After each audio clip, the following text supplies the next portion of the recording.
Here I'm just cleaning up any oil to make my work area a little bit cleaner. I definitely recommend using LA's Totally Awesome Cleaner. Got it from the Dollar Tree, and it works very well at cleaning up oil and grease. Very cheap and better than, well, cheaper than brake clean. Here, in order to break loose the flywheel bolts, you need to use a wrench and use one of the transmission mounting bolts through a wrench to hold the bolt in place, or hold the flywheel in place while breaking loose the flywheel bolts. This is a T55, and I also made marks on the flywheel pointing down so that when I reinstall the flywheel it goes back on in the same direction. The same markings on the torque converter also.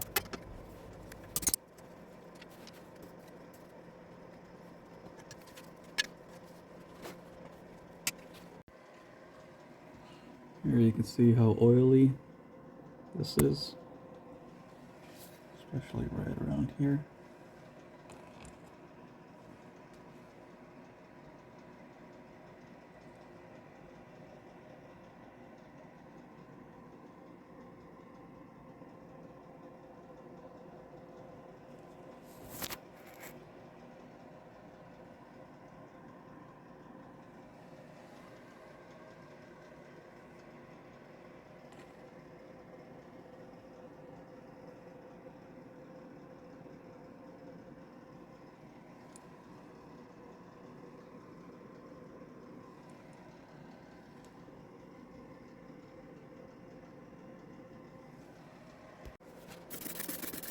And wipe out the area around the cover plate so that way you don't have any debris falling inside the engine. This is an E10. You will be exposing the inside of the engine oil pan. The two bottom bolts for the cover are longer than the other ones. All the other ones on the front side of the cover plate, they're all the same size.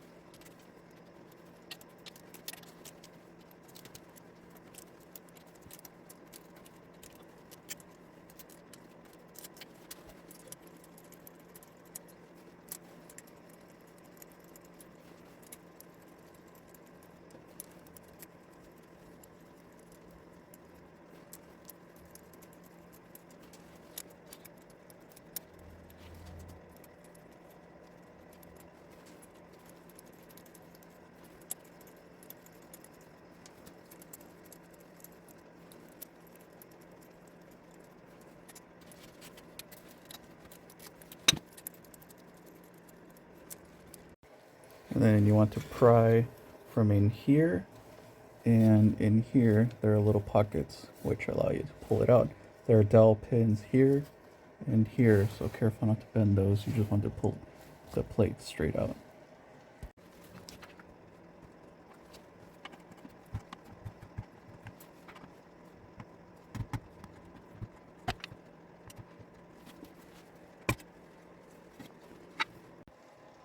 Some notes regarding the sealant on here. Notice that on this area right here, you only do a circle around this hole. It is not necessary to connect the sealant here, or no sealant here is required. Along with this line here, sealant is not required. Special note on this, this hole actually comes in from the V of the engine, so any engine oil leaks, coolant leaks that occur in there, or any water that collects in there will actually drain through this hole in between this silicone area and go down the side of the engine over here. You'll see that this hole here, as I shine my flashlight over there, you should be able to see. Also, you always want to replace this plate when doing a rear main seal leak, because oftentimes the RTV, the silicone, the sealant, is what's causing the leak. Notice how there's hardly any silicone stuck adhered to the cover plate. This cover plate is made of magnesium. When they're new, they're shiny, and as they age, they corrode and turn to this dark gray color. When that corrosion happens, the silicone is no longer able to adhere to the cover plate, and that's what's causing your leak. And especially down here at the bottom, notice hardly no sealant at all. All the silicon sticks to the aluminum engine block, and it just won't seal over time.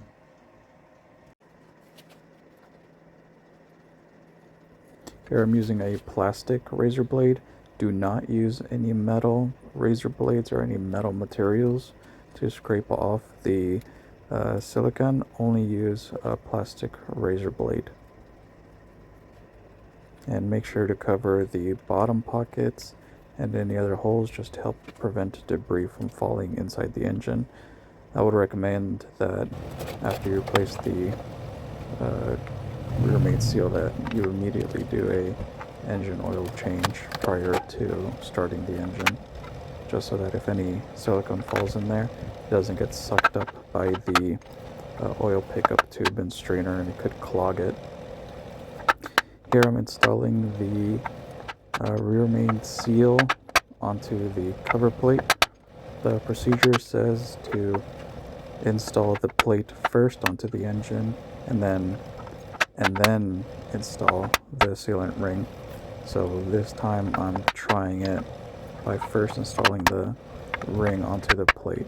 See how that works out. You need to install this ring until it sits about 1 millimeter inside. So you don't want to have it sitting just flush. You also want to have it sitting 1 millimeter beyond the face of the cover. These bolts for the cover plates have some silicone stuck to the threads that could cause issues with your torque settings or your torque reading. So you want to clean them off with a wire wheel and make sure the threads are clean.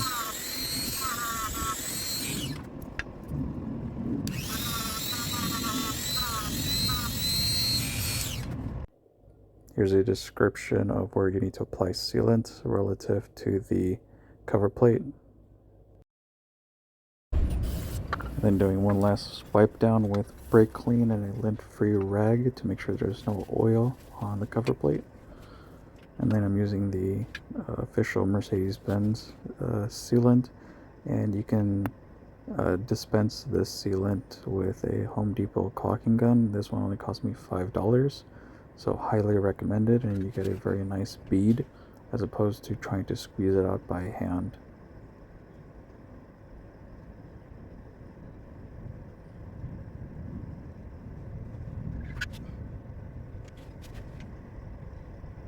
And again, notice you only need to apply silicone to the circled areas of the holes.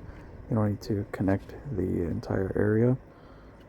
You only need to seal the inside of the oil. You don't need to go around the outside of the bolt holes. And then here I'm doing the bottom face of the plate. And doing one final wipe down of the rear of the engine. Notice I still have the white centering piece that came with the seal, so I'm using that to line it up. It also helps prevent the seal from rolling over when being installed. If it rolls over, then that could cause a leak. Make sure both dowel pins are in the engine before you install this cover plate. One of mine was still on the original cover plate, so I had to push it out and reinstall it back onto the engine. And then I'm just putting the bolts in by hand.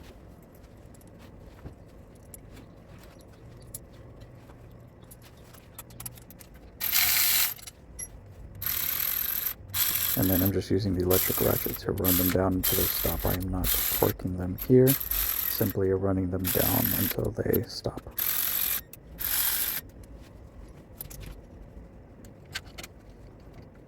And don't forget the bottom two long bolts.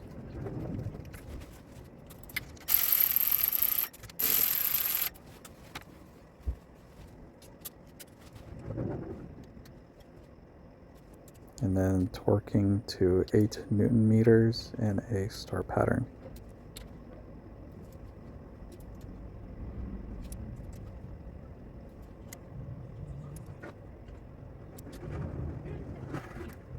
And so once I have all of them torqued down to 8 Newton meters, I just go around in a circle to ensure that they all still register at 8 Newton meters. Here I missed one, so I'm just tightening it all the way down.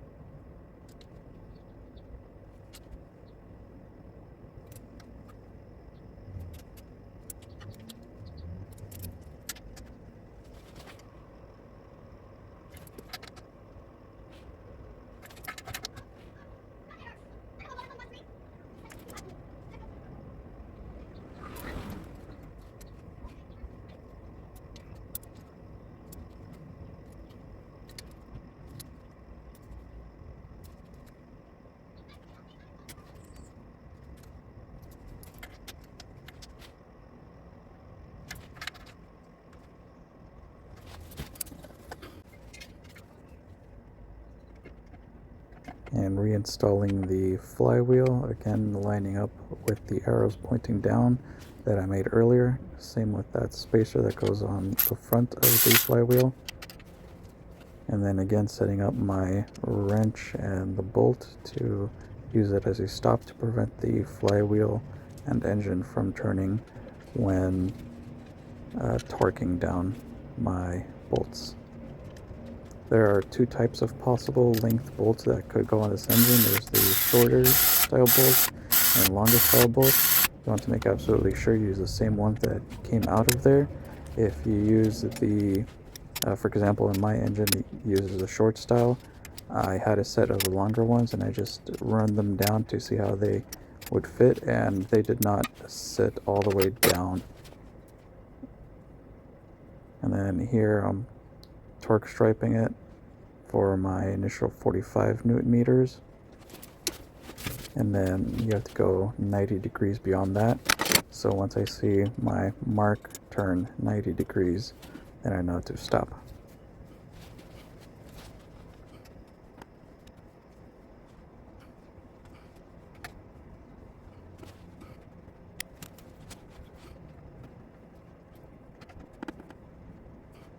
And I recommend a pretty long breaker bar for this, as those 90 degrees can be fairly tough.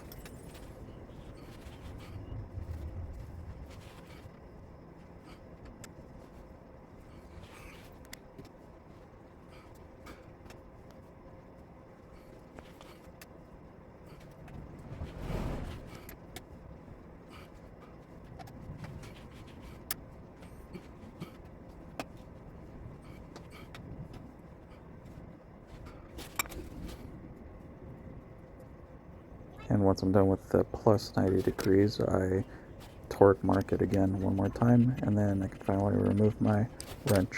So I just pulled out the torque converter to inspect this seal here. Other than what is dripping from me removing the transmission, doesn't look like there was any leak. Here looks fairly dry. All that here is just from me pulling out the torque converter. But other than that, I think it's fairly clean in here, and that seal does look to be in fairly good condition, so no need to replace it. This is the damaged threads that I originally found when doing the initial underbody inspection. So I got a set of threaded inserts to install. I drill out the hole to the proper size and then tap with the included tap.